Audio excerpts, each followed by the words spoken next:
any violations of those rights. Yeah, Mike. Quick follow-up. Do you have a sense of what specific? And that was from the Health and Human Services Secretary there talking about the path forward there for the Biden administration on abortion rights. Welcome everyone here to a new hour on Live Now from Fox. We really appreciate you joining us here once again. I'm your host, Mike Pace, as we continue to bring you top stories and headlines from across the country. Well, now we are going to go out to the Capitol for the January 6th Insurrection Committee. They will once again have their hearing, and of course right here on Live Now from Fox, like only you could expect, we will be offering up gavel to gavel coverage for you right here. So let's go out to the Capitol right now, where we will hear from an aide of Mark Meadows, the former chief of staff for President Trump. This was a hearing that we just heard about just yesterday, where they released that they will be having this special hearing. It wasn't expected to be until sometime in July, but the committee wants to do this hearing right now. Let's go to it right here on Live Now from Fox.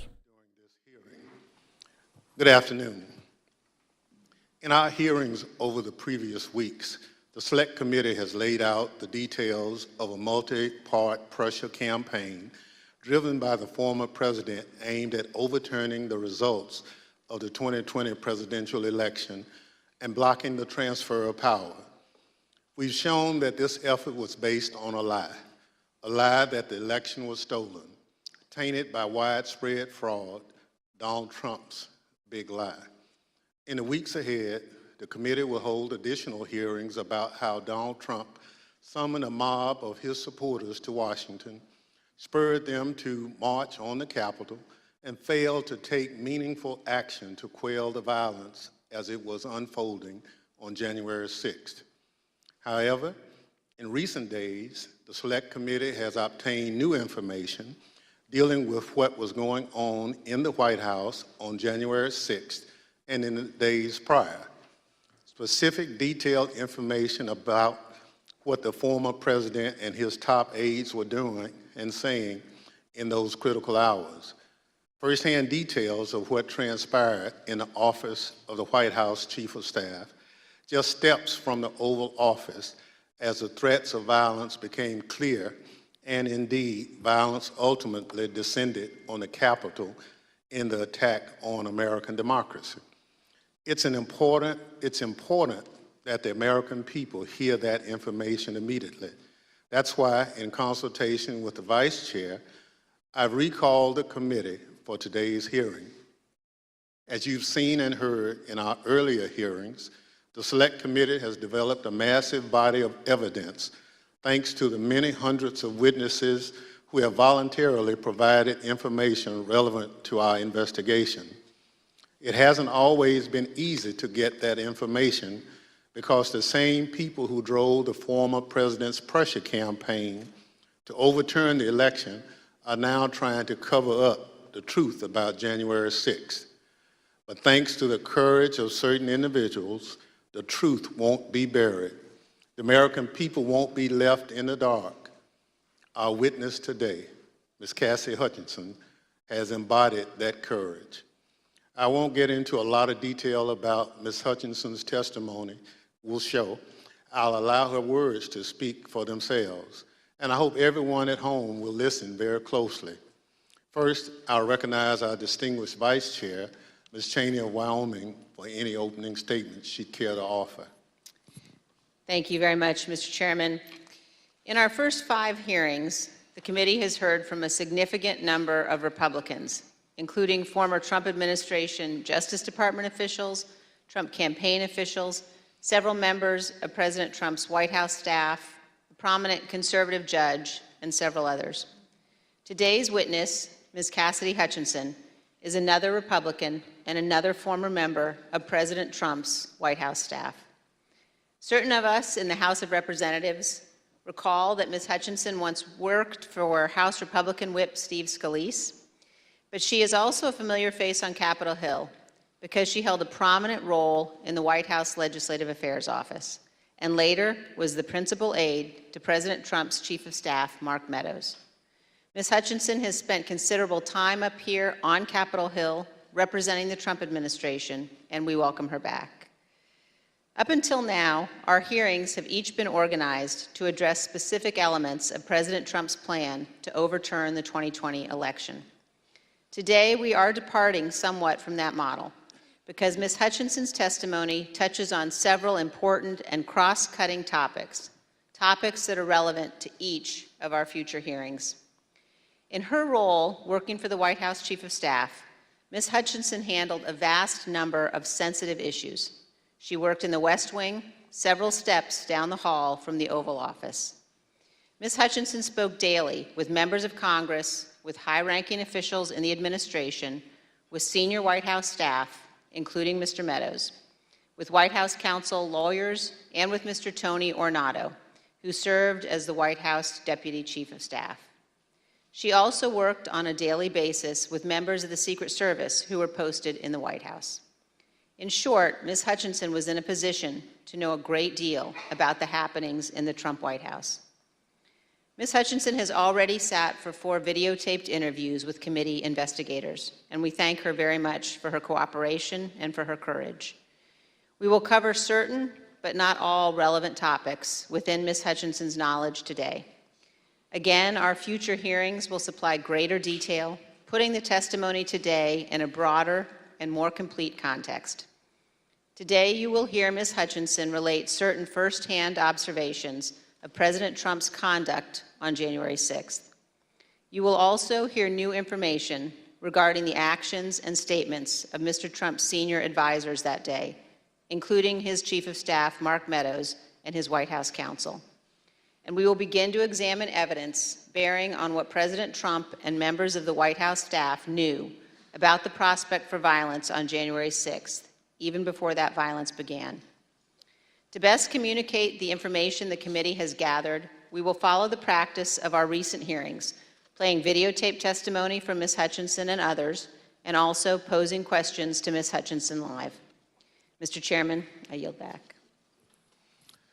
Thank you very much. Our witness today is Ms. Cassidy Hutchinson, who served in the Trump administration in the White House Office of Legislative Affairs from 2019 to 2020, and as a special assistant to the President in the White House Chief of Staff's office from March 2020 through January 2021.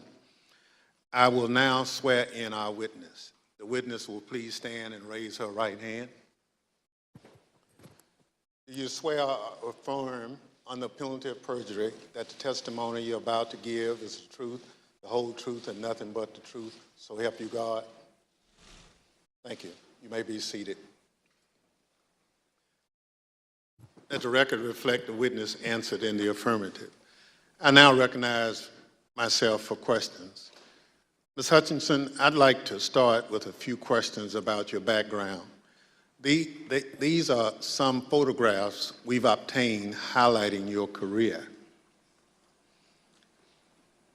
These show you with members of Congress, including Steve Scalise, as well as the White House with leader Kevin McCarthy and Jim Jordan. Others show you with the President and members of Congress aboard Air Force One. Before you worked in the White House, you worked on Capitol Hill for Representative Steve Scalise, the Republican whip, and Senator Ted Cruz.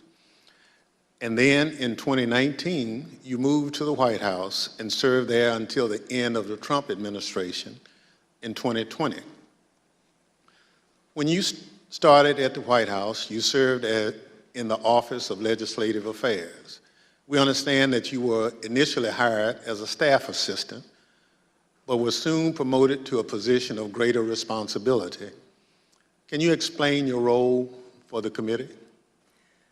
When I moved over to the White House Chief of Staff's office with Mr. Meadows when he became the 4th Chief of Staff, it's difficult to describe a typical day. I was a special assistant to the President and an advisor to the Chief of Staff. The days depended on what the President was doing that day, and that's kind of how my portfolio was reflected. I had a lot of outreach with members of Congress, senior cabinet officials, I would work on policy issues with relevant internal components and members on the Hill, as well as security protocol at the White House complex for Mr. Meadows and the President. And then you received another promotion in March 2020. At that time, you became the principal aide to the new White House Chief of Staff, Mark Meadows. Is that right? That's correct, sir. What did a typical day look like for you in your work with Mr. Meadows? It varied with what was going on. We spent a lot of time on the Hill. I spent time on the Hill independently too, as I was his liaison for Capitol Hill. We did a lot of presidential travel engagements, but mostly I was there to serve what the Chief of Staff needed, and a lot of times what the Chief of Staff needed was a reflection of what the President's schedule is detailed to do that day. So is it fair to say that you spoke regularly in your position, both with members of Congress and with senior members of the Trump administration? That's correct. That's a fair assessment, sir. And would you say that in your work with Mr. Meadows, you are typically in contact with him and others in the White House throughout the day? That's correct, sir. Mr. Meadows and I were in contact almost pretty much throughout every day, consistently. Although so much of grave importance happens in the West Wing of the White House, it's quite a small building. Above me on the screen, you can see a map of the first floor of the West Wing of the White House. On the right, you can see the President's Oval Office. On the left, the Chief of Staff's office suite. Within the Chief of Staff's office suite is the heart of the West Wing, was your desk, which was between the Vice President's office, Ms. Kirshner's office, and the Oval Office. Ms. Hutchinson, is this an accurate depiction of where you were located? It's accurate. It's a lot smaller than it looks. Absolutely. Ms. Hutchinson, this is a photo that shows the short distance between your office and the President's Oval Office. And it only takes 5 to 10 seconds or so to walk down the hall from your office to the Oval Office. Is that right? That's correct. Thank you. Pursuant to the Section 5C8 of House Resolution 503, the chair recognizes the gentlewoman from Wyoming, Ms. Cheney, for questions. Thank you very much, Mr. Chairman. Mr. Chairman, we will begin today with an exchange that first provided Ms. Hutchinson a tangible sense of the ongoing planning for the events of January 6th.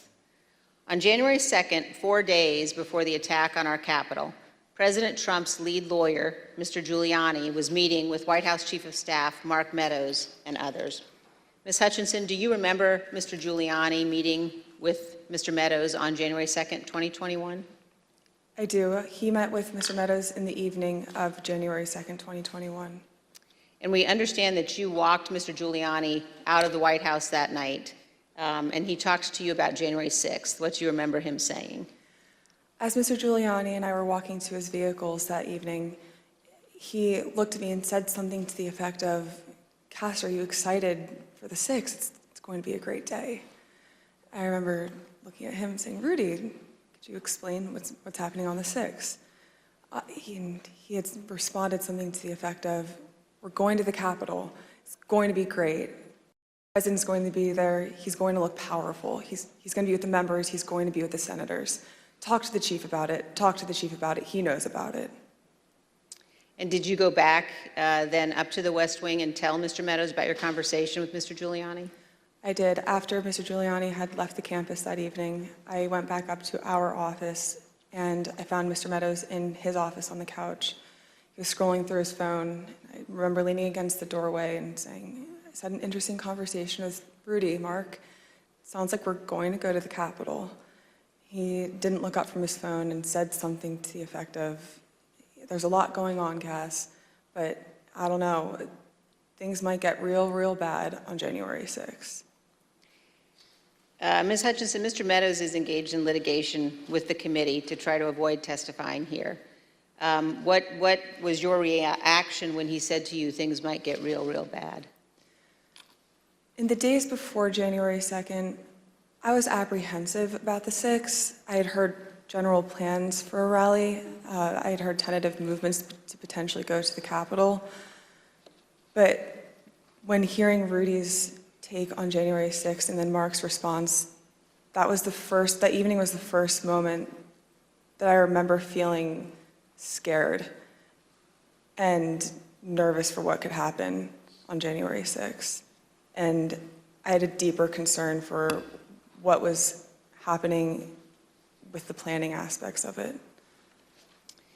Thank you, Ms. Hutchinson. Today, we're going to be focusing primarily on the events of January 5th and 6th at the White House. But to begin and to frame the discussion, I want to talk about a conversation that you had with Mr. John Ratcliffe, the Director of National Intelligence. And you had this conversation in December of 2020.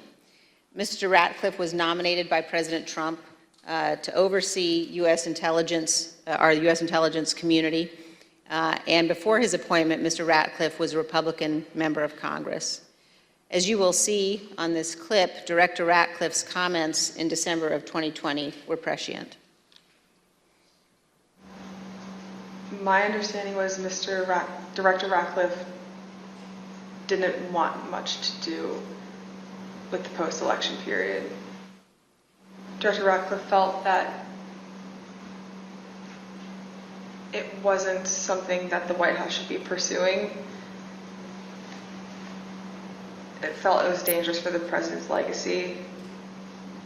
He had expressed to me that he was concerned that it could spiral out of control and potentially be dangerous, either for our democracy or the way that things were going for the 6th. When you say it wasn't something the White House should be pursuing, what's the it?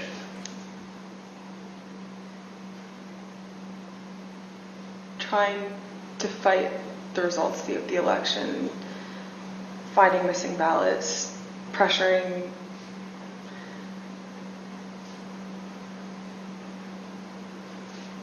filing lawsuits in certain states where there didn't seem to be significant evidence, and reaching out to state legislatures about that. So pretty much the way that the White House was handling the post-election period, he felt that there could be dangerous repercussions in terms of precedent set for elections, for our democracy, for the 6th. He was hoping that we would concede.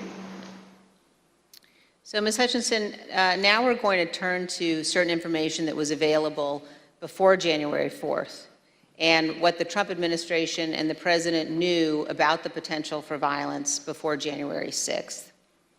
On the screen, you will see an email received by Acting Deputy Attorney General Donahue on January 4th from the National Security Division of the Department of Justice.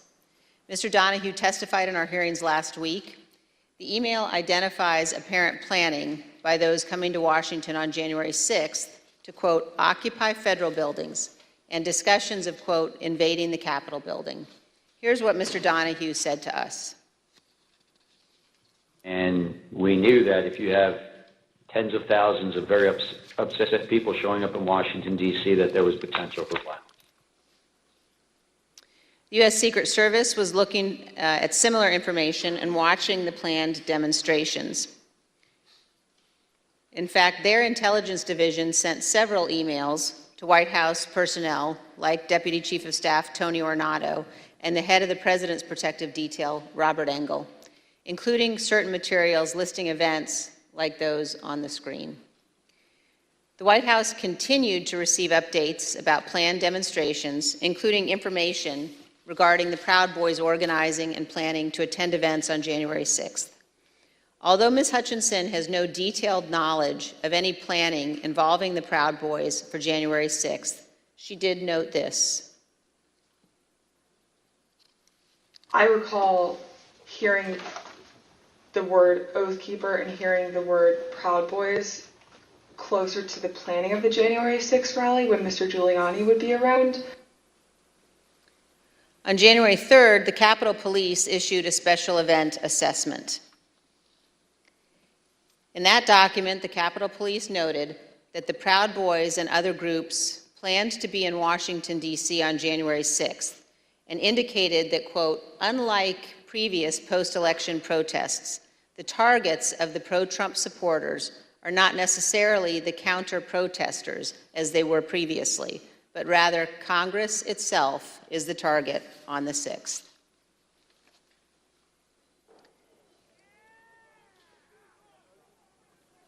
Of course, we all know now that the Proud Boys showed up on January 6th, marched from the Washington Monument to the Capitol that day, and led the riotous mob to invade and occupy our Capitol. Ms. Hutchinson, I want to play you a clip of one of our meetings when you described a call on January 4th that you received from National Security Advisor Robert O'Brien on the same topic, potential violence on January 6th. I received a call from Robert O'Brien, the National Security Advisor. He had asked if he could speak with Mr. Meadows about potential words of violence that he was hearing that were potentially going to happen on the Hill on January 6th. I had asked if he had connected with Tony Ornato because Tony Ornato had a conversation with him, with Mark, about that topic. Robert had said, I'll talk to Tony, and then I don't know if Robert ever connected with Mark about the issue. Ms. Hutchinson, can you describe for us Mr. Ornato's responsibilities as Deputy Chief of Staff? The Deputy Chief of Staff position at the White House for operations is arguably one of the most important positions that somebody can hold. They're in charge of all security protocol for the campus and all presidential protectees, primarily the president and the first family, but anything that requires security for any individual that has presidential protection, so the Chief of Staff or the National Security Advisor, as well as the Vice President's team too. Tony would oversee all of that, and he was the conduit for security protocol between White House staff and the United States Secret Service. Thank you. And you also described a brief meeting between Mr. Ornato and Mr. Meadows on the potential for violence. The meeting was on January 4th. They were talking about the potential for violence on January 6th. Let's listen to a clip of that testimony. I remember Mr. Ornato had talked to him about intelligence reports. I remember Mr. Ornato coming in and saying that we had intel reports saying that there could potentially be violence on the 6th.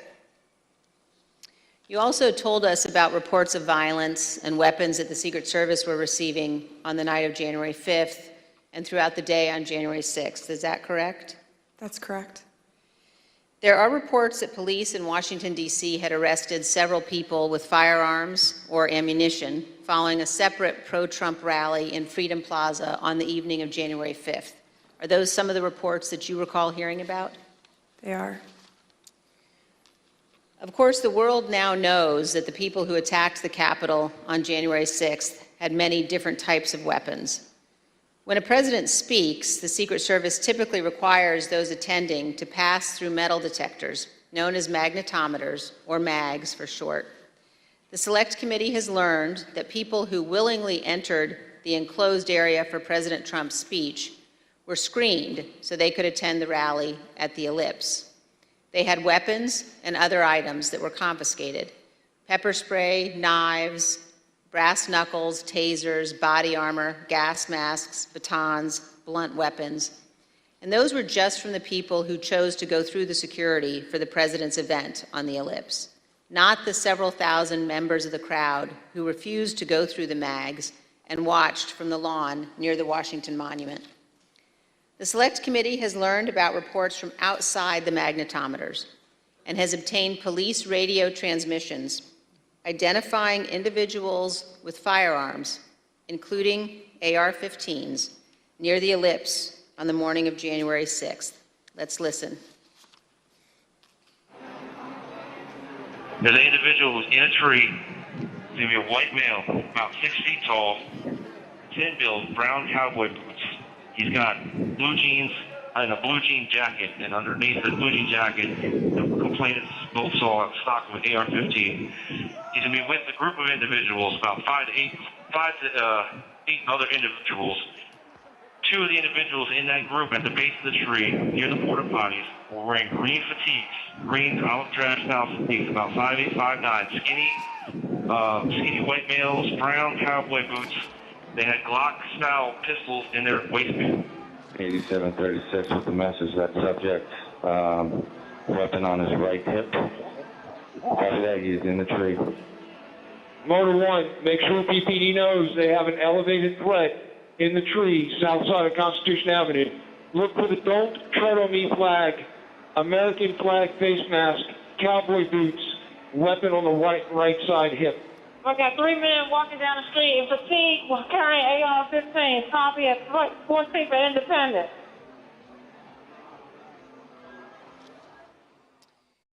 AR-15s at 14th and Independence.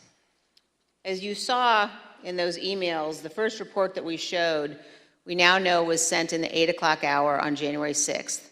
This talked about people in the crowd wearing ballistic helmets and body armor, carrying radio equipment and military-grade backpacks. The second report we showed you on the screen was sent by the Secret Service in the 11 a.m. hour, and it addressed reports of a man with a rifle near the ellipse. Ms. Hutchinson, in prior testimony, you described for us a meeting in the White House around 10 a.m. in the morning of January 6th, involving Chief of Staff Meadows and Tony Ornato. Were you in that meeting? I was. Let's listen to your testimony about that meeting, and then we'll have some questions. I think the last time we talked, you mentioned that some of the weapons that people had at the rally included flagpoles, oversized sticks or flagpoles, bear spray. Is there anything else that you recall hearing about that the people who would gather on the ellipse had? I recall Tony and I having a conversation with Mark probably around 10 a.m., 10:15 a.m., where I remember Tony mentioning knives, guns in the form of pistols and rifles, bear spray, body armor, spears, and flagpoles.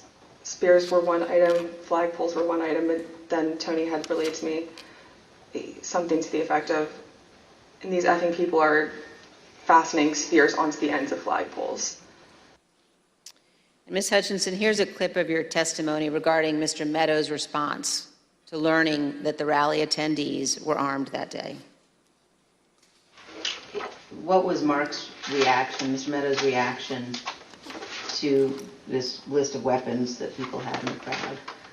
When Tony and I went in to talk to Mark that morning, Mark was sitting on his couch and on his phone, which was something typical. And I remember Tony just got right into it. I was like, sorry, I just want to let you know, and informed him, like, this is how many people we have outside the mags right now. These are the weapons that we're known to have. It's possible he listed more weapons off that I just don't recall. And gave him a brief but and concise explanation, but also fairly thorough. And I remember distinctly Mark not looking up from his phone. And I remember Tony finishing his explanation and it taking a few seconds for Mark to say something, to the point where I almost said, Mark, did you hear him? And then Mark chimed in and was like, all right, anything else? Still looking down at his phone. And Tony looked at me and I looked at Tony and Tony said, no, sir, do you have any questions? He's like, what are you hearing? And then I looked at Tony and I was like, sir, he just told you about what was happening down at the rallies. And he was like, yeah, I know. And then he looked up and said, have you talked to the president? And Tony said, yes, sir, he's aware too. He said, all right, good. He asked Tony if Tony had informed the president. Yes. And Tony said, yes, he had. So, Ms. Hutchinson, is it your understanding that Mr. Ornato told the president about weapons at the rally on the morning of January 6th? That's what Mr. Ornato relayed to me. And here's how you characterize Mr. Meadows' general response when people raised concerns about what could happen on January 6th. So at the time, in the days leading up to the 6th, there were lots of public reports about how things might go bad. on the 6th, and even the potential for violence. If I'm hearing you correctly, what stands out to you is that Mr. Meadows did not share those concerns, or at least did not act on those concerns? Did not act on those concerns would be accurate. But other people raised them to him, like in this exchange, you mentioned that Mr. Ornato pulled him aside. That's correct. Ms. Hutchinson, we're going to show now an exchange of texts between you and Deputy Chief of Staff Ornato. And these text messages were exchanged while you were at the ellipse. In one text, you write, "But the crowd looks good from this vantage point as long as we get the shot. He was effing furious." And the text messages also stress that President Trump kept mentioning the OTR, an off-the-record movement. We're going to come back and ask you about that in a minute. But could you tell us, first of all, who it is in the text who was furious?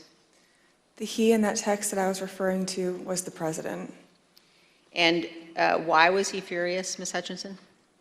He was furious because he wanted the arena that we had on the ellipse to be maxed out at capacity for all attendees. The advance team had relayed to him that the mags were free-flowing. Everybody who wanted to come in had already come in, but he still was angry about the extra space and wanted more people to come in. And did you go to the rally in the presidential motorcade? I was there, yes, in the motorcade. And were you backstage with the president and other members of his staff and family? I was. And you told us, Ms. Hutchinson, about particular comments that you heard while you were in the tent area.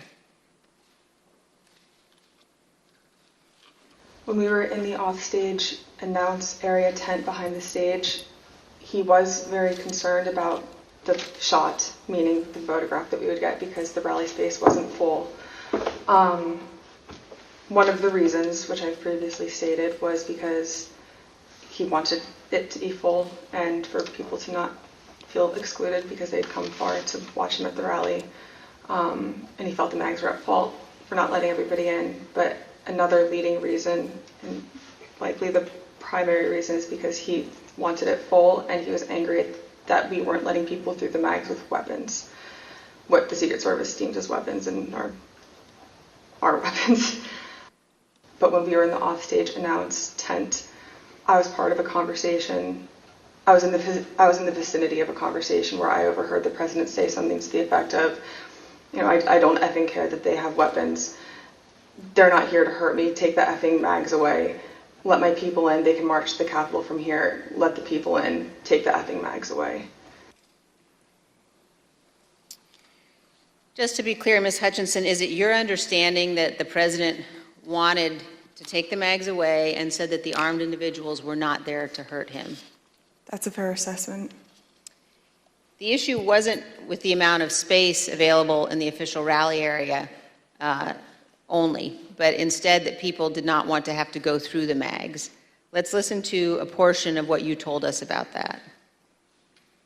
In this particular instance, it wasn't the capacity of our space, it was the mags and the people that didn't want to come through, and that's what Tony had been trying to relay to him that morning. It's not the issues that we encountered on the campaign. We have enough space, sir.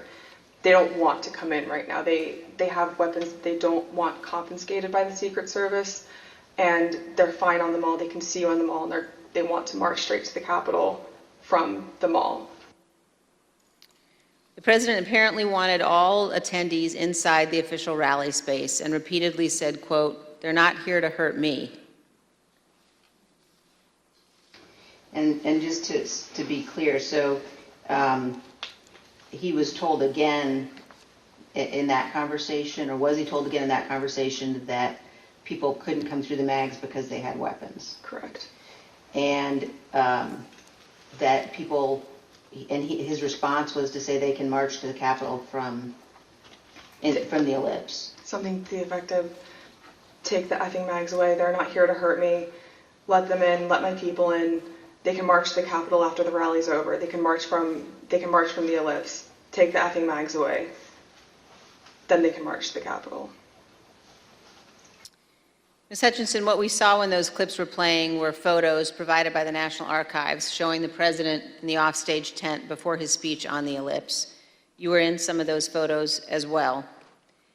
And I just want to confirm that that is when you heard the president say the people with weapons weren't there to hurt him and that he wanted the Secret Service to remove the magnetometers. That's correct. In the photos that you displayed, we were standing towards the front of the tent with the TVs, really close to where he would walk out to go onto the stage.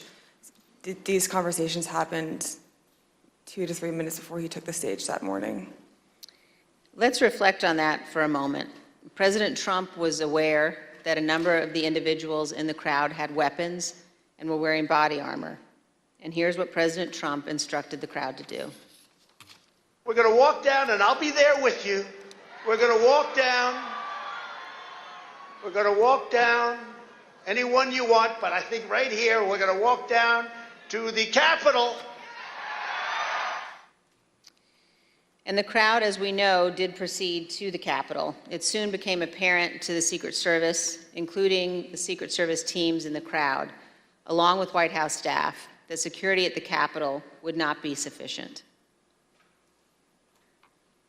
I've had 2 or 3 phone conversations with Mr. Ornato when we were at the ellipse, and then I had 4 men on Mr. Meadows' detail with me in between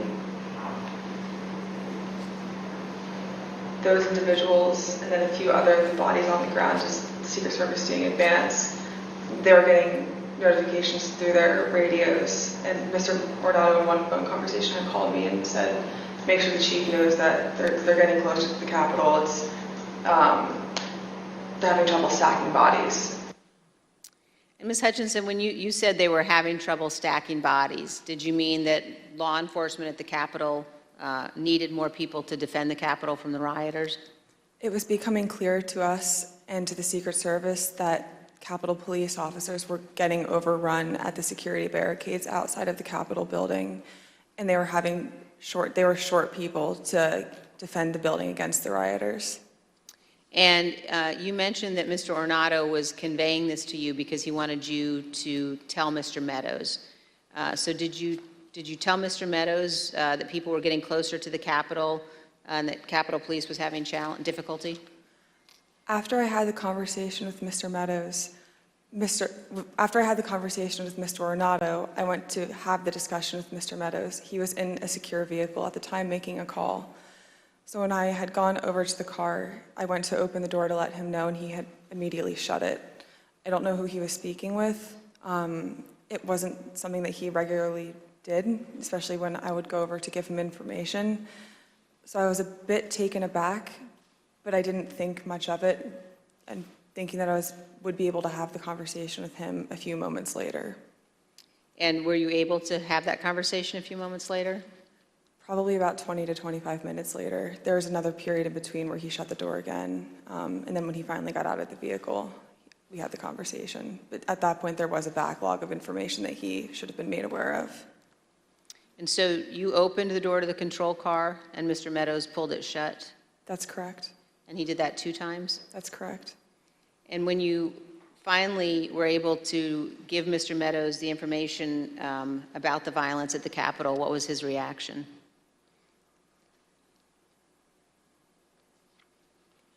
He almost had a lack of reaction. I remember him saying, all right, something to the effect of, how much longer does the president have left in his speech? Again, much of this information about the potential for violence was known or learned before the onset of the violence, early enough for President Trump to take steps to prevent it. He could, for example, have urged the crowd at the ellipse not to march to the Capitol. He could have condemned the violence immediately once it began, or he could have taken multiple other steps. But as we will see today and in later hearings, President Trump had something else in mind. One other question at this point, Ms. Hutchinson, were you aware of concerns that White House counsel Pat Cipollone or Eric Hirschman had about the language President Trump used in his ellipse speech? There were many discussions the morning of the 6th about the rhetoric of the speech that day. In my conversations with Mr. Hirschman, he had relayed that we would be foolish to include language that had been included at the president's request, which had lines along to the effect of, fight for Trump, we're going to march to the Capitol, I'll be there with you, fight for me, fight for what we're doing, fight for the movement. Things about the vice president at the time, too. Both Mr. Hirschman and White House counsel's office were urging the speechwriters to not include that language for legal concerns and also for the optics of what it could portray the president wanting to do that day. And we just heard the president say that he would be with his supporters as they marched to the Capitol. Even though he did not end up going, he certainly wanted to. Some have questioned whether President Trump genuinely planned to come here to the Capitol on January 6th. In his book, Meadows falsely wrote that after President Trump gave his speech on January 6th, he told Mr. Meadows that he was, quote, speaking metaphorically about the walk to the Capitol. As you will see, Donald Trump was not speaking metaphorically. As we heard earlier, Rudy Giuliani told Ms. Hutchinson that Mr. Trump planned to travel to the Capitol on January 6th. I want to pause for just a moment to ask you, Ms. Hutchinson, to explain some of the terminology you will hear today. We've heard you use two different terms to describe plans for the president's movement to the Capitol or anywhere else. One of those is a scheduled movement, and another one is OTR. Could you describe for us what each of those mean? A scheduled presidential movement is on his official schedule. It's notified to the press and to a wide range of staff that will be traveling with him. It's known to the public, known to the Secret Service, and they're able to coordinate the movement days in advance. An off-the-record movement is confined to the knowledge of a very, very small group of advisors and staff. Typically, a very small group of staff would travel with him, mostly that are just included in the national security package.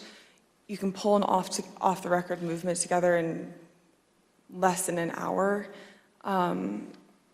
It's a way to kind of circumvent having to release it to the press, if that's the goal of it, or to not have to have as many security parameters put in place ahead of time to make the movement happen.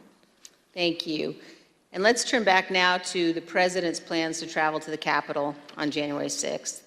We know that White House counsel Pat Cipollone was concerned about the legal implications of such a trip, and he agreed with the Secret Service that it shouldn't happen. Ms. Hutchinson, did you have any conversations with Pat Cipollone about his concerns about the president going to the Capitol on January 6th? On January 3rd, Mr. Cipollone had approached me, knowing that Mark had raised the prospect of going up to the Capitol on January 6th. Mr. Cipollone and I had a brief private conversation where he said to me, we need to make sure that this doesn't happen. This would be legally a terrible idea for us. We have serious legal concerns if we go up to the Capitol that day. And he then urged me to continue relaying that to Mr. Meadows, because it's my understanding that Mr. Cipollone thought that Mr. Meadows was indeed pushing this along with the president. And we understand, Ms. Hutchinson, that you also spoke to Mr. Cipollone on the morning of the 6th as you were about to go to the rally on the Ellipse. And Mr. Cipollone said something to you like, make sure the movement to the Capitol does not happen. Is that correct? That's correct. I saw Mr. Cipollone right before I walked out onto West Exec that morning, and Mr. Cipollone said something to the effect of, please make sure we don't go up to the Capitol, Cassidy. Keep in touch with me. We're going to get charged with every crime imaginable if we make that movement happen. And do you remember which crimes Mr. Cipollone was concerned with? In the days leading up to the 6th, we had conversations about potentially obstructing justice or defrauding the electoral count. Let's hear about some of those concerns that you mentioned earlier in one of your interviews with us. having a private conversation with Pat late in the afternoon of the 3rd or the 4th. That Pat was concerned it would look like we were obstructing justice or obstructing the electoral college count. And I apologize for probably not being very firm with my legal terms here, but that it would look like we were obstructing what was happening on Capitol Hill. And he was also worried that it would look like we were inciting a riot or encouraging a riot to erupt on the Capitol, at the Capitol. In fact, in the days before January 6th and on January 6th itself, President Trump expressed to multiple White House aides that he wanted to go to the Capitol after his speech. Here's what various White House aides have told the committee about the president's desire to go to the Capitol. Did the president tell you this, that he wanted to speak at the Capitol? Correct, yes. During the meeting in the dining room, did the idea of the president proceeding or walking to the Capitol on the 6th after his speech come up? Walking to the Capitol? No. Driving to the Capitol? It came up. Okay, how did it come up and what was discussed? He brought it up. He said, I want to go down to the Capitol. What about him marching to the Capitol on the 6th? Yes. Tell us about that. So,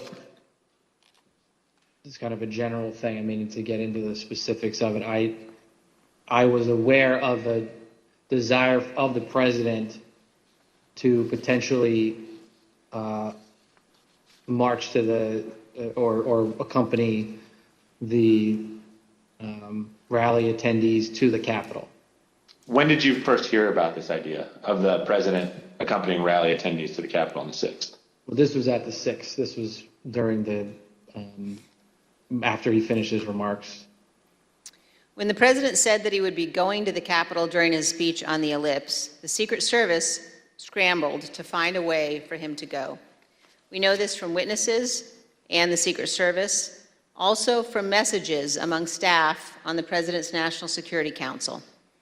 The NSC staff were monitoring the situation in real time, and you can see how the situation evolved in the following chat log that the committee has obtained. As you can see, NSC staff believed that Mogul, the president, was, quote, going to the Capitol, and, quote, they are finding the best route now. From these chats, we also know the staff learned of the attack on the Capitol in real time. When President Trump left the ellipse stage at 1:10, the staff knew that rioters had invaded the inaugural stage and Capitol Police were calling for all available officers to respond. When Republican leader Kevin McCarthy heard the president say he was going to the Capitol, he called you, Ms. Hutchinson. Isn't that right? That's correct. And in this text message, you told Tony Ornato, quote, McCarthy just called me too. And do you guys think you're coming to my office? Tell us about the call that day with Leader McCarthy during the president's speech on the ellipse. I was still in the tent behind the stage, and when you're behind the stage, you can't really hear what's going on in front of you. So when Mr. McCarthy called me with this information, I answered the call and he sounded rushed, but also frustrated and angry at me, and I was confused because I didn't know what the president had just said. He then explained, the president just said he's marching to the Capitol. You told me this whole week you aren't coming up here. Why would you lie to me? I said, I'm not lying. I wasn't lying to you, sir. We're not going to the Capitol. And he said, well, he just said it on stage, Cassidy. Figure it out. Don't come up here. I said, I'll run the traps on this and I'll shoot you a text. I can assure you we're not coming up to the Capitol. We've already made that decision. He pressed a little bit more, believing me, but I think frustrated that the president had said that. And we ended the phone conversation after that. I called Mr. Ornato to reconfirm that we weren't going to the Capitol, and which is also in our text messages. I sent Mr. McCarthy another text telling him the affirmative that we were not going up to the Capitol, and he didn't respond after that. And we understand, Ms. Hutchinson, that the plans for the president to come up to the Capitol had included discussions at some point about what the president would do when he came up to the Capitol on January 6th. Let's look at a clip of one of your interviews discussing that issue with the committee. When you were talking about a scheduled movement, did anyone say what the president wanted to do when he got here? No. Not that I can specifically remember. I remember hearing a few different ideas discussed between Mark and Scott Perry, Mark and Rudy Giuliani. I don't know which conversations were elevated to the president. I don't know what he personally wanted to do when he went up to the Capitol that day. I know that there were discussions about him having another speech outside of the Capitol before going in. I know that there was a conversation about him going into the House chamber at one point. As we've all just heard, in the days leading up to January 6th, on the day of the speech, both before and during and after the rally speech, President Trump was pushing his staff to arrange for him to come up here to the Capitol during the electoral vote count. Let's turn now to what happened in the president's vehicle when the Secret Service told him he would not be going to the Capitol after his speech. First, here is the president's motorcade leaving the ellipse after his speech on January 6th.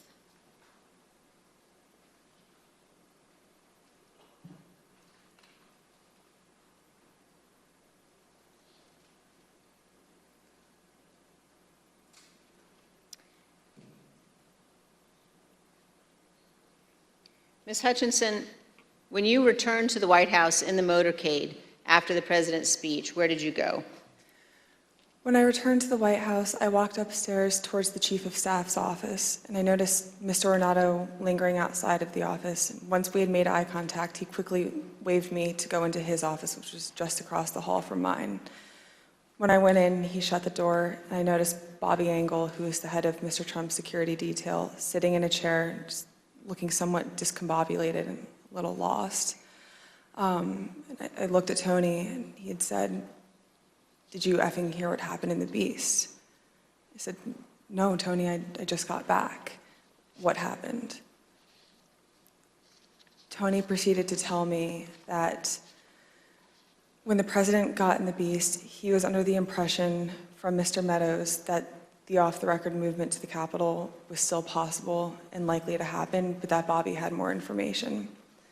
So once the president had gotten into the vehicle with Bobby, he thought that they were going up to the Capitol, and when Bobby had relayed to him, "We're not, we don't have the assets to do it, it's not secure, we're going back to the West Wing," the president had a very angry response to that. Tony described him as being irate. The president said something to the effect of, "I'm the effing president, take me up to the Capitol now." To which Bobby responded, "Sir, we have to go back to the West Wing." The president reached up towards the front of the vehicle to grab at the steering wheel. Mr. Engel grabbed his arm, said, "Sir, you need to take your hand off the steering wheel. We're going back to the West Wing. We're not going to the Capitol." Mr. Trump then used his free hand to lunge towards Bobby Engel, and when Mr. Ornato had recounted this story to me, he had motioned towards his clavicles. And was Mr. Engel in the room as Mr. Ornato told you this story? He was.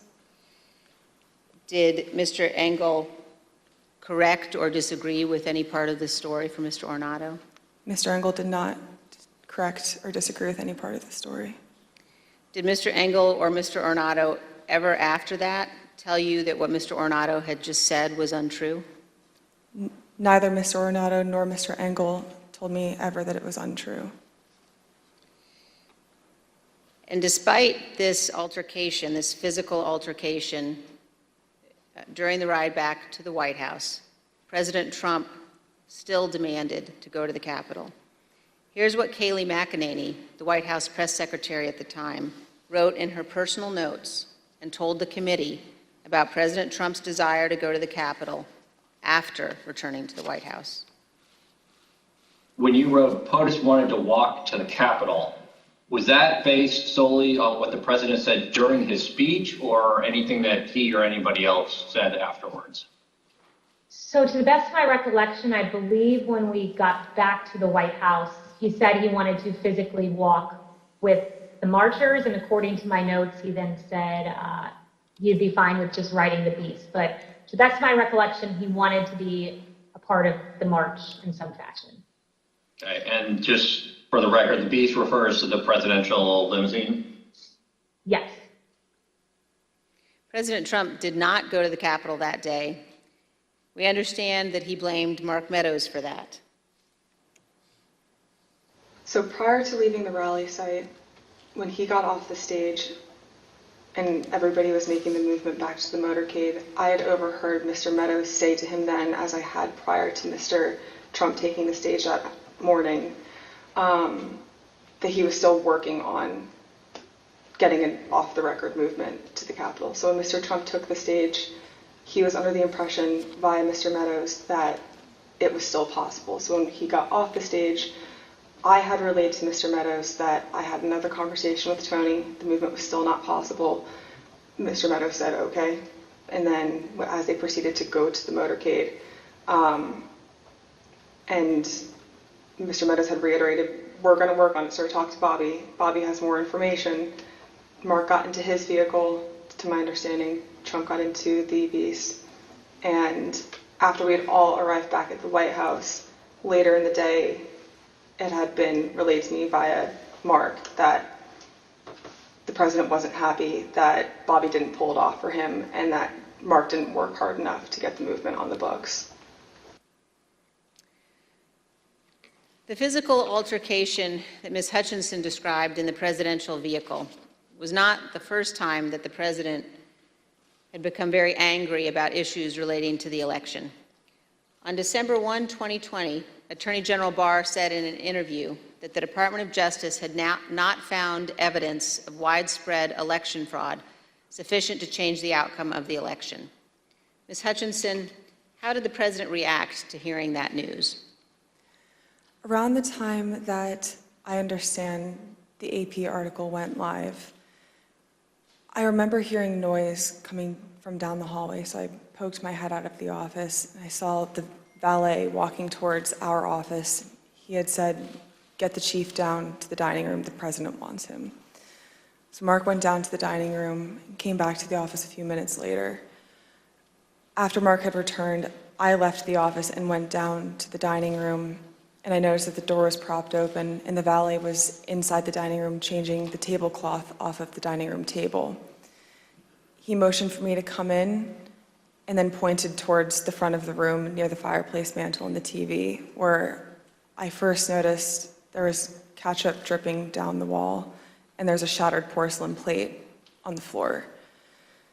The valet had articulated that the president was extremely angry at the Attorney General's AP interview and had thrown his lunch against the wall,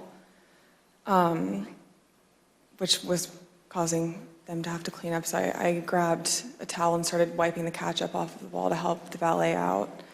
And he said something to the effect of, he's really ticked off about this. I would stay clear of him for right now. He's really, really ticked off about this right now. And Ms. Hutchinson, was this the only instance that you are aware of where the president threw dishes? It's not. And are there other instances in the dining room that you recall where he expressed his anger? There were several times throughout my tenure with the Chief of Staff that I was aware of him either throwing dishes or flipping the tablecloth to let all the contents of the table go onto the floor and likely break or go everywhere. And Ms. Hutchinson, Attorney General Barr described to the committee the president's angry reaction when he finally met with President Trump. Let's listen.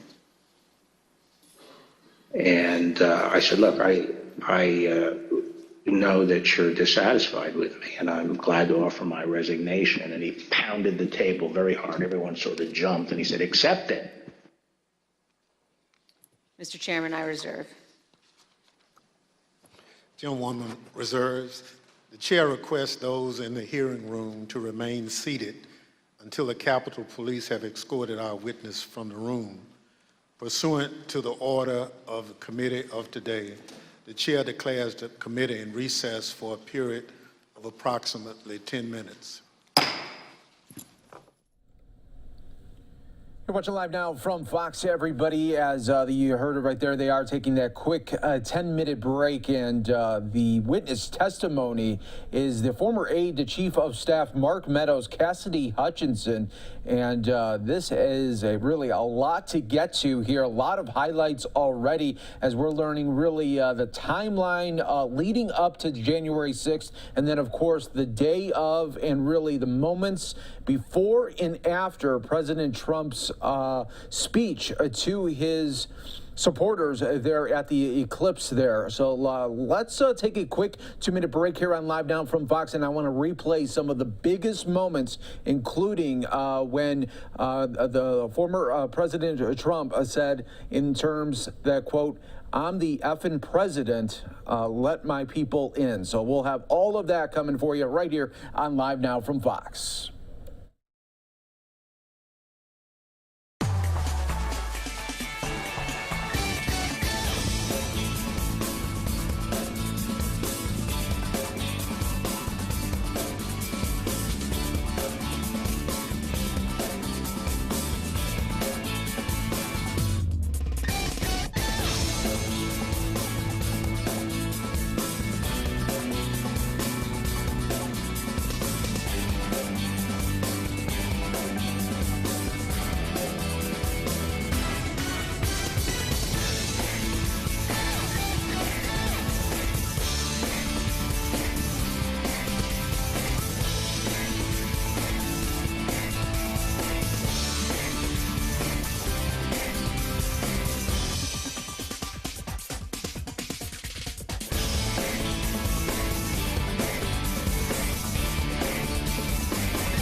And we just heard the president say that he would be with his supporters as they marched to the Capitol. Even though he did not end up going, he certainly wanted to. Some have questioned whether President Trump genuinely planned to come here to the Capitol on January 6th. In his book, Meadows falsely wrote that after President Trump gave his speech on January 6th, he told Mr. Meadows that he was, quote, speaking metaphorically about the walk to the Capitol. As you will see, Donald Trump was not speaking metaphorically. As we heard earlier, Rudy Giuliani told Ms. Hutchinson that Mr. Trump planned to travel to the Capitol on January 6th. I want to pause for just a moment to ask you, Ms. Hutchinson, to explain some of the terminology you will hear today. We've heard you use two different terms to describe plans for the president's movement to the Capitol or anywhere else. One of those is a scheduled movement, and another one is OTR. Could you describe for us what each of those mean? A scheduled presidential movement is on his official schedule. It's notified to the press and to a wide range of staff that will be traveling with him. It's known to the public, known to the Secret Service, and they're able to coordinate the movement days in advance. An off-the-record movement is confined to the knowledge of a very, very small group of advisors and staff. Typically, a very small group of staff would travel with him, mostly that are just included in the national security package. You can pull an off-the-record movement together in less than an hour. It's a way to kind of circumvent having to release it to the press, if that's the goal of it, or to not have to have as many security parameters put in place ahead of time to make the movement happen. Thank you. And let's turn back now to the president's plans to travel to the Capitol on January 6th. We know that White House counsel Pat Cipollone was concerned about the legal implications of such a trip, and he agreed with the Secret Service that it shouldn't happen. Ms. Hutchinson, did you have any conversations with Pat Cipollone about his concerns about the president going to the Capitol on January 6th? On January 3rd, Mr. Cipollone had approached me, knowing that Mark had raised the prospect of going up to the Capitol on January 6th. Mr. Cipollone and I had a brief private conversation where he said to me, we need to make sure that this doesn't happen. This would be legally a terrible idea for us. We have serious legal concerns if we go up to the Capitol that day. And he then urged me to continue relaying that to Mr. Meadows, because it's my understanding that Mr. Cipollone thought that Mr. Meadows was indeed pushing this along with the president. And we understand, Ms. Hutchinson, that you also spoke to Mr. Cipollone on the morning of the 6th as you were about to go to the rally on the Ellipse. And Mr. Cipollone said something to you like, make sure the movement to the Capitol does not happen. Is that correct? That's correct. I saw Mr. Cipollone right before I walked out onto West Exec that morning, and Mr. Cipollone said something to the effect of, please make sure we don't go up to the Capitol, Cassidy. Keep in touch with me. We're going to get charged with every crime imaginable if we make that movement happen. And do you remember which crimes Mr. Cipollone was concerned with? In the days leading up to the 6th, we had conversations about potentially obstructing justice or defrauding the electoral count. Let's hear about some of those concerns that you mentioned earlier in one of your interviews with us. Having a private conversation with Pat late in the afternoon of the 3rd or the 4th, that Pat was concerned it would look like we were obstructing justice or obstructing the electoral college count. And I apologize for probably not being very firm with my legal terms here, but that it would look like we were obstructing what was happening on Capitol Hill. And he was also worried that it would look like we were inciting a riot or encouraging a riot to erupt on the Capitol, at the Capitol. In fact, in the days before January 6th and on January 6th itself, President Trump expressed to multiple White House aides that he wanted to go to the Capitol after his speech. Here's what various White House aides have told the committee about the president's desire to go to the Capitol. Did the president tell you this, that he wanted to speak at the Capitol? Correct, yes. During the meeting in the dining room, did the idea of the president proceeding or walking to the Capitol on the 6th after his speech come up? Walking to the Capitol? No. Driving to the Capitol? It came up. Okay, how did it come up and what was discussed? You brought it up. You said, I want to go down to the Capitol. What about him marching to the Capitol on the 6th? Yes. Tell us about that. So, it's kind of a general thing. I mean, to get into the specifics of it, I was aware of the desire of the president to potentially march to the or accompany the rally attendees to the Capitol. When did you first hear about this idea of the president accompanying rally attendees to the Capitol on the 6th? Well, this was at the 6th. This was during the after he finished his remarks. When the president said that he would be going to the Capitol during his speech on the We're going to take a quick 2-minute break here for some of you on Live Now from Fox. We are just moments away from the committee to come back from recess. We want to get one more break here out of the way before that happens. Security Council. The NSC staff were monitoring the situation in real time, and you can see how the situation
just said he's marching to the Capitol. You told me this whole week you aren't coming up here. Why would you lie to me? I said, I'm not lying. I wasn't lying to you, sir. We're not going to the Capitol. And he said, well, he just said it on stage, Cassidy. Figure it out. Don't come up here. I said, I'll run the traps on this and I'll shoot you a text. I can assure you we're not coming up to the Capitol. We've already made that decision. He pressed a little bit more, believing me, but I think frustrated that the president had said that, and we ended the phone conversation after that. I called Mr. Ornato to reconfirm that we weren't going to the Capitol, and which was also in our text messages. I sent Mr. McCarthy another text telling him the affirmative that we were not going up to the Capitol, and he didn't respond after that. And we understand, Ms. Hutchinson. All right, so that was just one of the many highlights so far. You could see on the right there that they are coming back from recess, so we are going to go to that live right here on Live Now from Fox, so you don't miss anything right here. Once again, for those of you just joining us, the witness today is Cassidy Hutchinson, the former aide chief of staff, Mark Meadows, really describing leading up to January 6th, as well as the actions from the administration before and after the riots. So let's listen right here on Live Now from Fox for more gavel-to-gavel coverage right here. Committee will be in order. Chair recognizes the gentlewoman from Wyoming, Vice Chair Cheney. Thank you, Mr. Chairman. Before we turn to what Ms. Hutchinson saw and heard in the White House during the violent attack on the Capitol on January 6th, let's discuss certain communications White House Chief of Staff Mark Meadows had on January 5th. President Trump's associate, Roger Stone, attended rallies during the afternoon and the evening of January 5th in Washington, D.C. On January 5th and 6th, Mr. Stone was photographed with multiple members of the Oath Keepers, who were allegedly serving as his security detail. As we now know, multiple members of that organization have been charged with or pled guilty to crimes associated with January 6th. Mr. Stone has invoked his Fifth Amendment privilege against self-incrimination before this committee. General Michael Flynn has also taken the fifth before this committee. Mr. Stone previously had been convicted of other federal crimes unrelated to January 6th. General Flynn had pleaded guilty to a felony charge also predating and unrelated to January 6th. President Trump pardoned General Flynn just weeks after the presidential election. And in July of 2020, he commuted the sentence Roger Stone was to serve. The night before January 6th, President Trump instructed his Chief of Staff, Mark Meadows, to contact both Roger Stone and Michael Flynn regarding what would play out the next day. Ms. Hutchinson, is it your understanding that President Trump asked Mark Meadows to speak with Roger Stone and General Flynn on January 5th? That's correct. That is my understanding. And Ms. Hutchinson, is it your understanding that Mr. Meadows called Mr. Stone on the 5th? I'm under the impression that Mr. Meadows did complete both a call to Mr. Stone and General Flynn the evening of the 5th. And do you know what they talked about that evening, Ms. Hutchinson? I'm not sure. Is it your understanding that Mr. Giuliani, Mr. Eastman, and others had set up what has been called, quote, a war room at the Willard Hotel on the night of the 5th? I was aware of that the night of the 5th. And do you know if Mr. Meadows ever intended to go to the Willard Hotel on the night of the 5th? Mr. Meadows had a conversation with me where he wanted me to work with Secret Service on a movement from the White House to the Willard Hotel so he could attend the meeting or meetings with Mr. Giuliani and his associates in the war room. And what was your view as to whether or not Mr. Meadows should go to the Willard that night?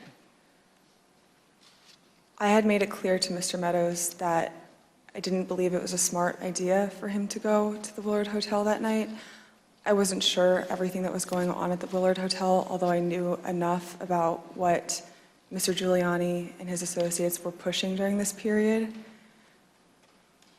I didn't think that it was something appropriate for the White House Chief of Staff to attend or to consider involvement in. I made that clear to Mr. Meadows.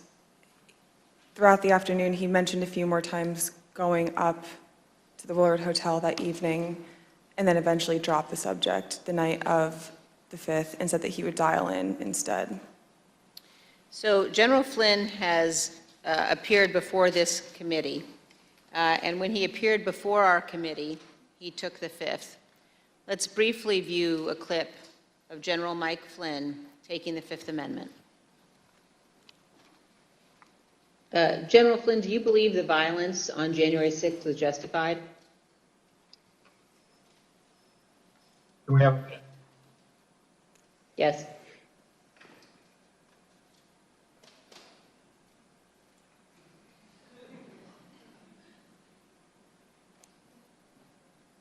All right, we're back. Congressman Cheney, could you repeat the question, please? Yes. General Flynn, do you believe the violence on January 6th was justified? Is that, can I get a clarification? Is that a moral question or are you asking a legal question? I'm asking both.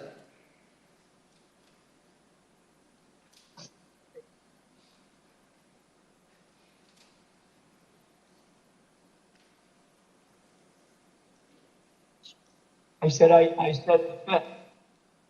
Do you believe the violence on January 6th was justified morally? Take the fifth. You believe the violence on January 6th was justified legally? Fifth. General Flynn, do you believe in the peaceful transition of power in the United States of America?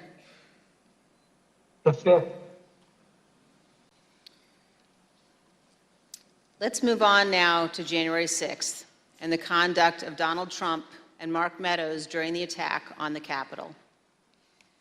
Ms. Hutchinson, I'd like now for us to listen to a description, your description of what transpired in the West Wing during the attack. For context, in this clip, you describe the time frame starting at about 2 p.m.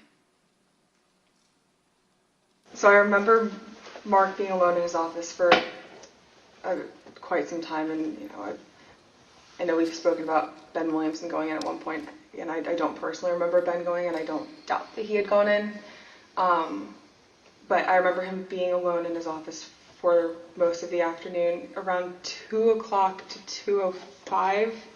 Around 2 o'clock to 2:05, we were watching the TV, and I could see that the rioters were getting closer and closer to the Capitol. Mark still hadn't popped out of his office or said anything about it. So that's when I went into his office. I saw that he was sitting on his couch, on his cell phone. Same as the morning where he was just kind of scrolling and typing. I said, "Hey, are you watching the TV, Chief?" Because his TV was small, and you can see it, but I didn't know if he was really paying attention. I said, "Are you watching the TV, Chief?" And he was like, "Yeah." So, the rioters are getting really close. Have you talked to the president? He said, "No, he wants to be alone right now." Still looking at his phone. So I started to get frustrated because, I sort of felt like I was watching this is not a great comparison, but a bad car accident that was about to happen where you can't stop it, but you want to be able to do something. And I remember thinking in that moment, Mark needs to snap out of this, and I don't know how to snap him out of this, but he needs to care. And I just remember I blurted out, I said, "Mark, do you know where Jim's at right now?" And he looked up at me at that point and said, "Jim?" And I said, "Mark, he was on the floor a little while ago giving a floor speech. Did you listen?" He said, "Yeah, it was real good. Did you like it?" And I said, "Yeah. Do you know where he's at right now?" He said, "Well, no, I haven't heard from him." And I said, "You might want to check in with him, Mark." And I remember pointing at the TV and I said, "The rioters are getting close. They might get in." And he looked at me and said something to the effect of, "All right, I'll give him a call." Not long after the rioters broke into the Capitol, you described what happened with White House counsel Pat Cipollone.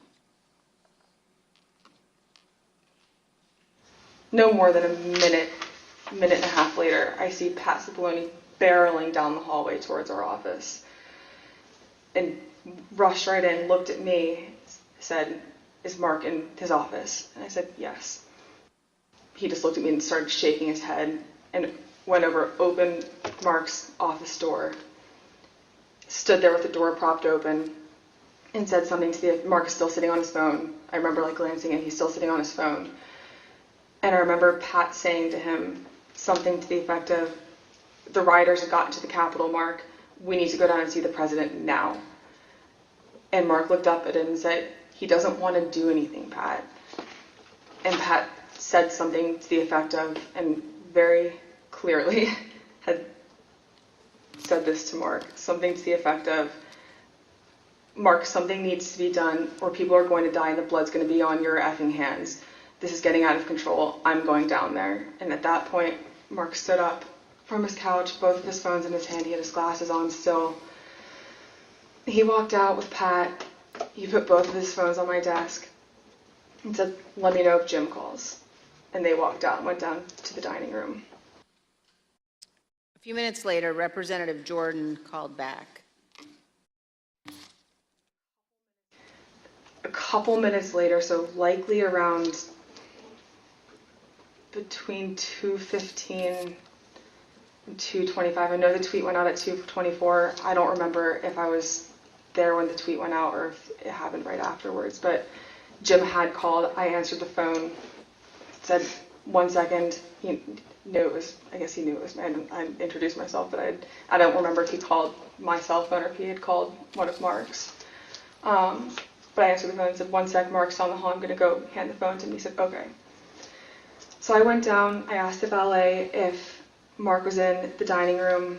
The valet said yes. I opened the door to the dining room, briefly stepped in to get Mark's attention, showed him the phone, like flipped the phone his way so he could see it said Jim Jordan.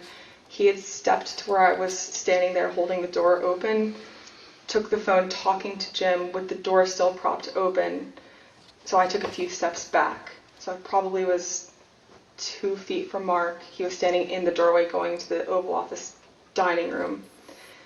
They had a brief conversation, and in the crossfires, I heard briefly like what they were talking about, but in the background, I had heard conversations in the Oval dining room at that point talking about the hang Mike Pence chants. That clip ended, Ms. Hutchinson, with you recalling that you heard the President, Mr. Meadows, and the White House counsel discussing the hang Mike Pence chants. And then you described for us what happened next. It wasn't until Mark hung up the phone, handed it back to me. I went back to my desk. A couple minutes later, him and Pat came back, possibly Eric Hirschman too. I'm pretty sure Eric Hirschman was there. But I'm confident it was Pat that was there. I remember Pat saying something to the effect of, Mark, we need to do something more. They're literally calling for the vice president to be effing hung. And Mark had responded something to the effect of, you heard him, Pat. He thinks Mike deserves it. He doesn't think they're doing anything wrong. To which Pat said something, this is effing crazy.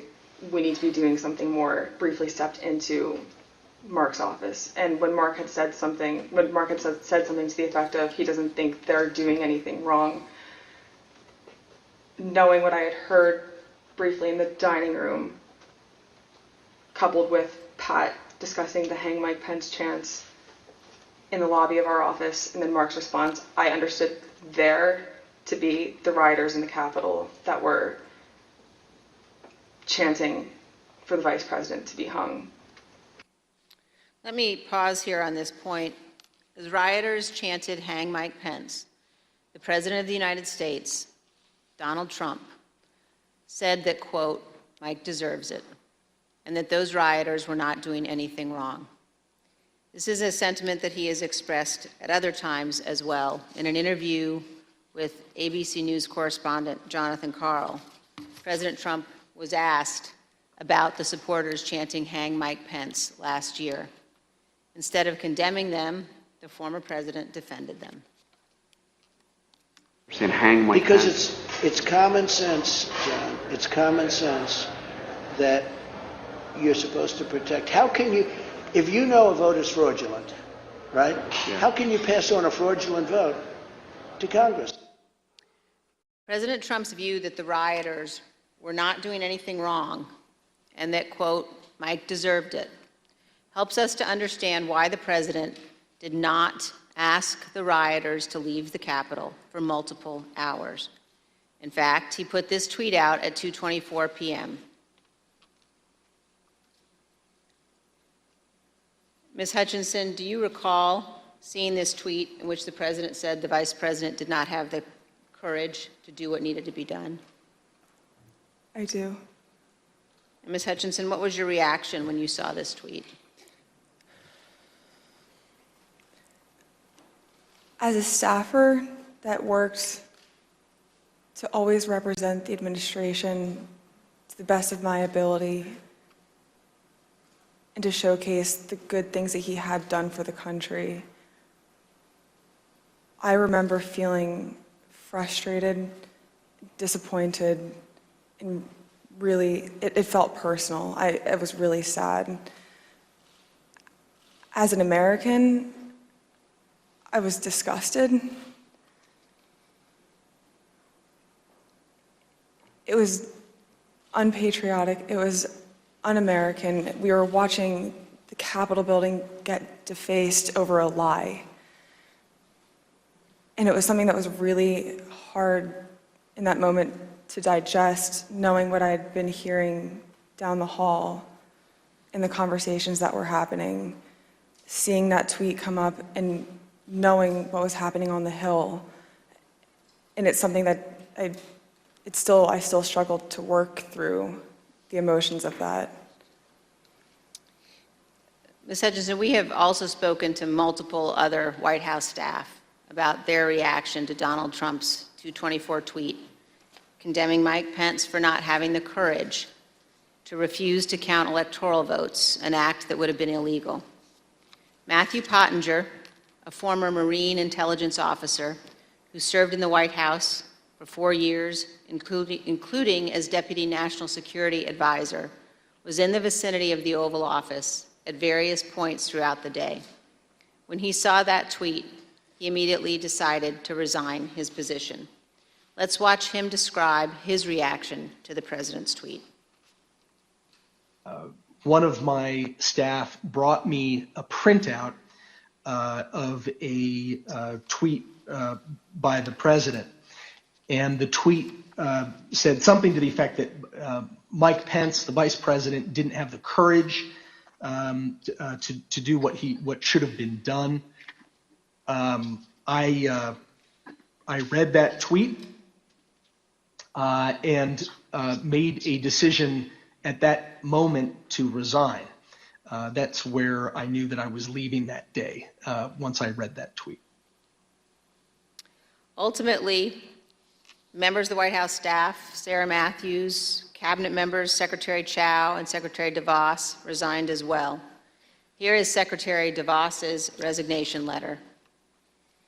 As you can see, in resigning on January 6th, Secretary DeVos said to the president, quote, "There's no mistaking the impact your rhetoric had on the situation, and it is the inflection point for me." Let's also look at Secretary Chao's resignation statement.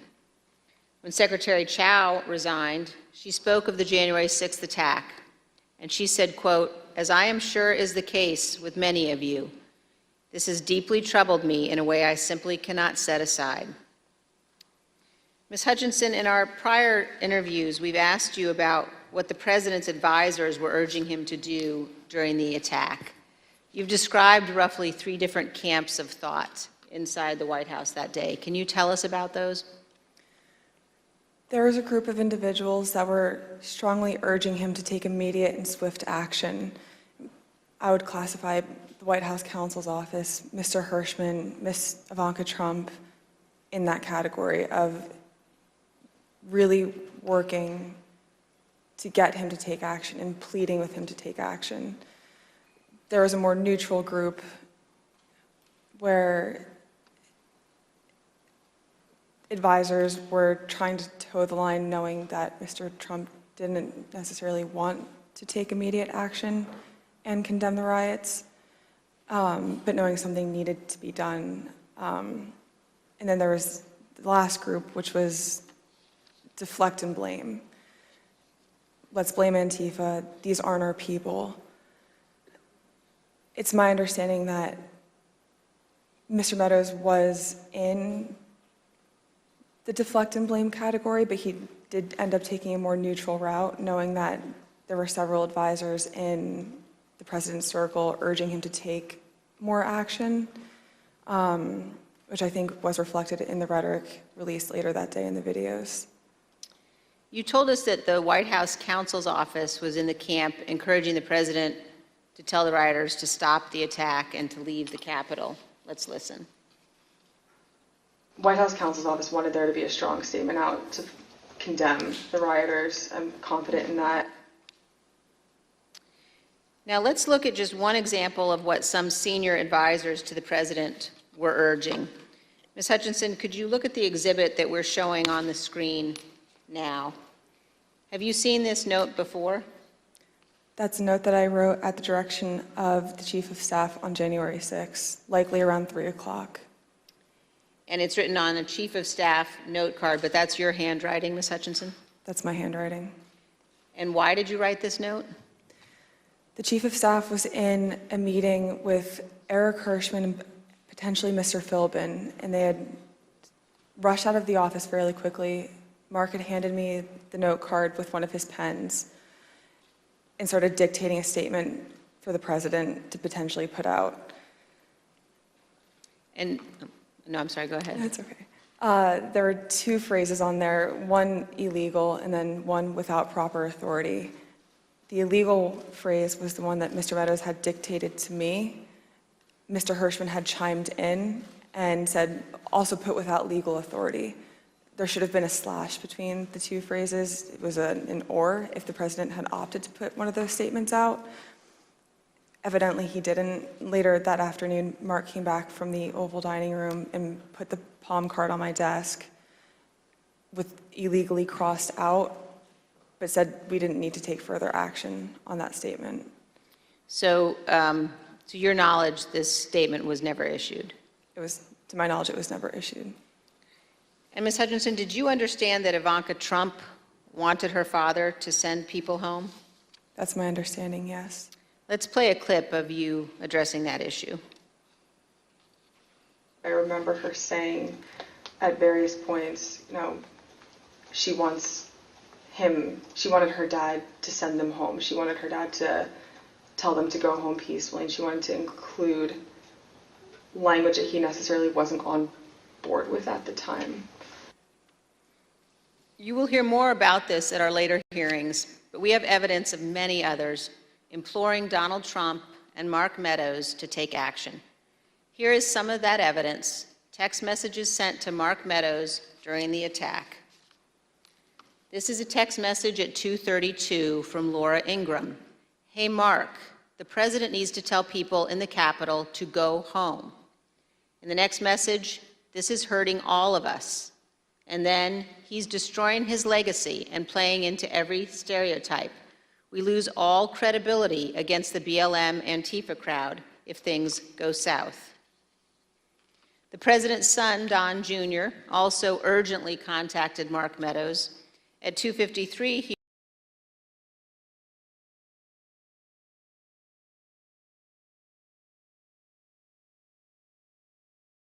of the numerous examples of Trump supporters and allies urging the president to tell his supporters to leave the Capitol. It would not have been hard for the president to simply walk down to the briefing room a few feet down the hall from the Oval Office. As Nora O'Donnell noted during an interview with House Republican leader Kevin McCarthy, where Leader McCarthy said he believed the attack was un-American. I want to quickly bring in Kevin McCarthy, the House Minority Leader. Leader McCarthy, do you condemn this violence? I completely condemn the violence in the Capitol. What we're currently watching unfold is un-American. I am disappointed. I'm sad. This is not what our country should look like. This is not who we are. This is not the First Amendment. This has to stop, and this has to stop now. Leader McCarthy, the President of the United States has a briefing room steps from the Oval Office. The cameras are hot 24/7, as you know. Why hasn't he walked down and said that now? I conveyed to the president what I think is best to do, and I'm hopeful the president will do it. Republican House member Mike Gallagher also implored the president to call off the attack. Mr. President, you have got to stop this. You are the only person who can call this off. Call it off. The election is over. Call it off. This is bigger than you. It's bigger than any member of Congress. It is about the United States of America, which is more important than any politician. Call it off. It's over. Despite the fact that many people close to Donald Trump were urging him to send people home, he did not do so until later, much later. At 4:17 p.m., Donald Trump finally told the rioters to go home and that he loved them. Here's a portion of the video President Trump recorded from the White House. We have to have peace. So go home. We love you. You're very special. You've seen what happens. You see the way others are treated that are so bad and so evil. I know how you feel. But go home and go home in peace. But as we will show in even greater detail in future hearings, Donald Trump was reluctant to put this message out, and he still could not bring himself to condemn the attack. Ms. Hutchinson has told us that too. The one that he put out at 4:17. I'm sure you've discussed it, and just to elaborate if I hadn't already at that point, I recall him being reluctant to film the video on the 6th. I was not involved in any of the logistics or the planning for that video. I just remember seeing the video go out and feeling a little shocked after it went out. On the evening of January 6th and the day after, the president's family and his senior staff and others tried to encourage the president to condemn the violence and commit to the peaceful transition of power. At 3:31 p.m. on January 6th, Sean Hannity of Fox News texted Mark Meadows. Mr. Hannity said, quote, "Can he make a statement? I saw the tweet. Ask people to leave the Capitol." Later that evening, Mr. Hannity sent another text message to Mark Meadows. This time, he shared a link to a tweet. That tweet reported that President Trump's cabinet secretaries were considering invoking the 25th Amendment to remove President Trump from office. As you can see on the screen, the 25th Amendment to the Constitution creates a process for the transition of power if a president is unfit or unable to serve. The 25th Amendment has never been used to remove a president. But the committee has learned that after the attack on the U.S. Capitol, this was being discussed by members of President Trump's cabinet as a way of stripping the full power of the presidency from Donald Trump. President Trump's supporters were worried. In addition to the tweet that he sent Mark Meadows after the attack, Sean Hannity apparently spoke with President Trump and warned him about what could happen. We understand that this text message that Sean Hannity sent to Kayleigh McEnany on January 7th shows what Mr. Hannity said to the president. First, no more stolen election talk. Second, impeachment and 25th Amendment are real. Many people will quit.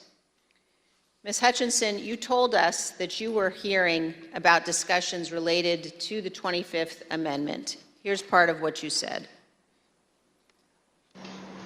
Mr. Pompeo reached out to have the conversation with Mr. Meadows in case he hadn't heard the discussions amongst cabinet secretaries. And from what I understand, it was more of a, this is what I'm hearing, I want you to be aware of it, but I also think it's worth putting on your radar because you are the chief of staff, you're technically the boss of all the cabinet secretaries, and you know, if conversations progress, you should be ready to take action on this. Like, I'm concerned for you and your positioning with this. You know, reach out to me if you have any questions or if, like, I can be helpful with you at all. Inside the White House, the president's advisors, including members of his family, wanted him to deliver a speech to the country.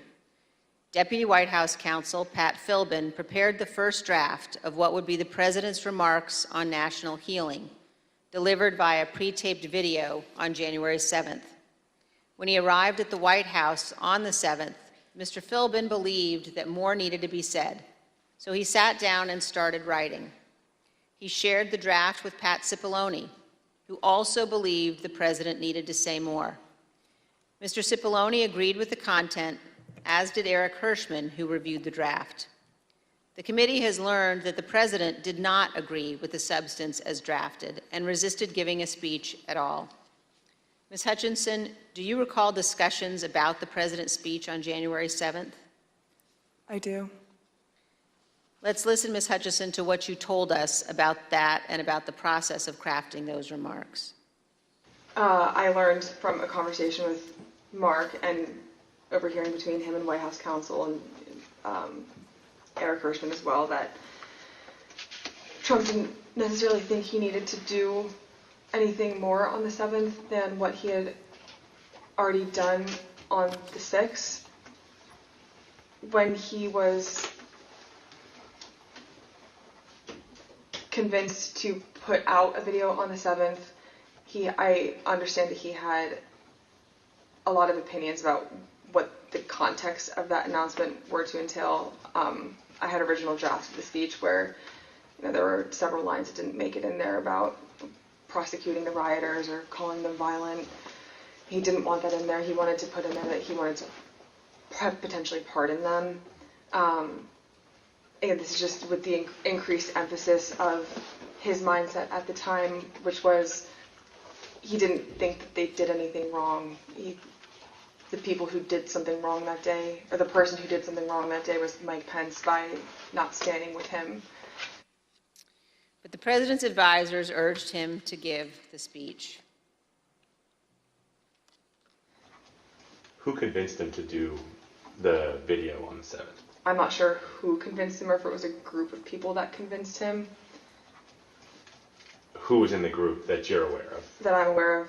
Mark, Ivanka, Jared Kushner, Eric Hirschman, Pat Zabloni, Pat Philbin. Those are the people that I'm aware of. Do you know why that group of people thought it was necessary for him to release a statement? I believe Kayleigh McEnany as well. From what I understood at the time, and from what the reports were coming in, there's a large concern of the 25th Amendment potentially being invoked, and there were concerns about what would happen in the Senate if the 25th was invoked. So the primary reason that I had heard, other than, we did not do enough on the 6th, we need to get a stronger message out there and condemn this, otherwise this will be your legacy. The secondary reason to that was, think about what might happen in the final 15 days of your presidency if we don't do this. There's already talks about invoking the 25th Amendment. You need this as cover. The president ultimately delivered the remarks. Unlike many of his other speeches, he did not ad-lib much. He recited them without significant alteration, except one. Even then, on January 7th, 2021, the day after the attack on the U.S. Capitol, the president still could not bring himself to say, quote, "But this election is now over." One other point about the speech, Ms. Hutchinson. Did you hear that Mr. Trump at one point wanted to add language about pardoning those who took part in the January 6th riot? I did hear that, and I understand that Mr. Meadows was encouraging that language as well. Thank you, and here's what you told us previously about that. You said he was instructed not to include it. Who was instructing him not to include language about the pardon in that January 7th? I understood from White House counsel's office coming into our office that morning that they didn't think that it was a good idea to include that in the speech. That being Pat Zabloni? That's correct. And Eric Hirschman. Ms. Hutchinson, did Rudy Giuliani ever suggest that he was interested in receiving a presidential pardon related to January 6th? He did. Ms. Hutchinson, did White House Chief of Staff Mark Meadows ever indicate that he was interested in receiving a presidential pardon related to January 6th? Mr. Meadows did seek that pardon. Yes, ma'am. Thank you, Ms. Hutchinson. Mr. Chairman, I yield back. I want to thank our witness for joining us today. The members of the Select Committee may have additional questions for today's witness, and we ask that you respond expeditiously in writing to those questions. Without objections, members will be permitted 10 business days to submit statements for the record, including opening remarks and additional questions for the witness. Without objection, the chair recognizes the vice chair for a closing statement. Thank you very much, Mr. Chairman. I want to begin by thanking Ms. Hutchinson for her testimony today. We are all in her debt. Our nation is preserved by those who abide by their oaths to our Constitution. Our nation is preserved by those who know the fundamental difference between right and wrong. And I want all Americans to know that what Ms. Hutchinson has done today is not easy. The easy course is to hide from the spotlight, to refuse to come forward, to attempt to downplay or deny what happened. That brings me to a different topic. While our committee has seen many witnesses, including many Republicans, testify fully and forthrightly, this has not been true of every witness. And we have received evidence of one particular practice that raises significant concern. Our committee commonly asks witnesses connected to Mr. Trump's administration or campaign whether they've been contacted by any of their former colleagues or anyone else who attempted to influence or impact their testimony.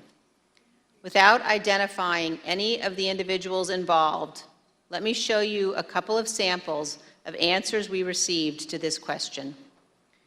First, here's how one witness described phone calls from people interested in that witness's testimony.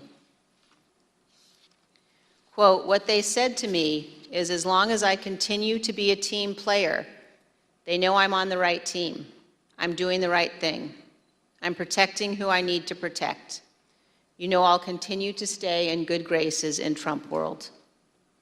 And they have reminded me a couple of times that Trump does read transcripts, and just keep that in mind as I proceed through my interviews with the committee." Here's another sample in a different context. This is a call received by one of our witnesses. Quote, "A person let me know you have your deposition tomorrow. He wants me to let you know he's thinking about you. He knows you're loyal and you're going to do the right thing when you go in for your deposition." I think most Americans know that attempting to influence witnesses to testify untruthfully presents very serious concerns. We will be discussing these issues as a committee, carefully considering our next steps. Mr. Chairman, thank you. I yield back. Gentlewoman yields back. Ms. Hutchinson, thank you. Thank you for doing your patriotic duty and helping the American people get a complete understanding of January 6th and its causes. Thank you for your courage in testifying here today. You have the gratitude of this committee and your country.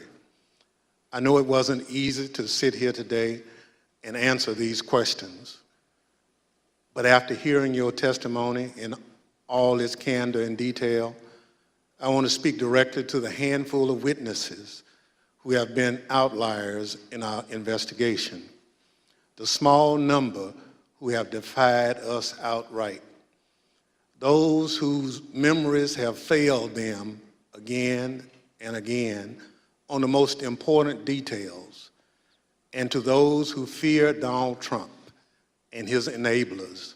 Because of this courageous woman and others like her, your attempt to hide the truth from the American people will fail.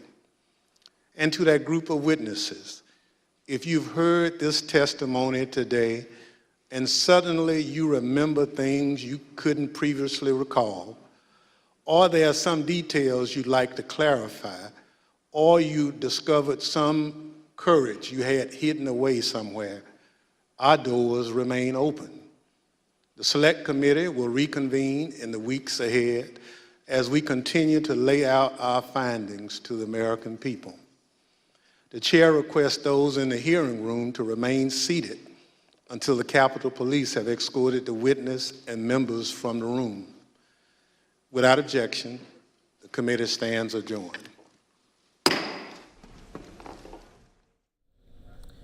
And you've been watching gavel-to-gavel coverage here of today's January 6th hearing. A big one right here as we were listening to witness testimony from the former aide to Mark Meadows, who was the chief of staff at the time during the January 6th riots. You're watching live now from Fox. Everyone, we always appreciate you joining us here worldwide to bring you the very top stories and headlines from across the country. I'm your host, Mike Page, that is continuing to be guiding you through this committee hearing here that just as